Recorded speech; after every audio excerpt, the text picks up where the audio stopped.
आपलेच ना, भारत माझा देश आहे, सारे भारतीय माझे बांधव आहे, त्या बांधवांनाच लुटतून पैसे घरी घेऊन येतो, हाणला पाहिजे ना.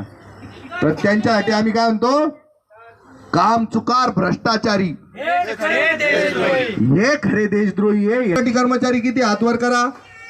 कंत्राटी कर्मचारी किती आहे? एकही नाही. कुठं सरकारी कार्य, नगरपालिकेत वगैरे. म्हणजे तुम्हाला कंत्राटी कर्मचारी म्हणून सुद्धा काम मिळालेलं किती खतरनाक काम आहे बघा.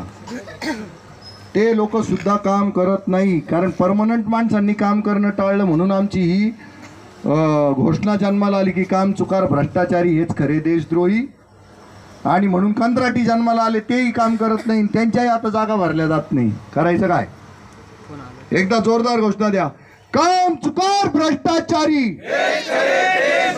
काम चुकार भ्रष्टाचारी, हे सगळं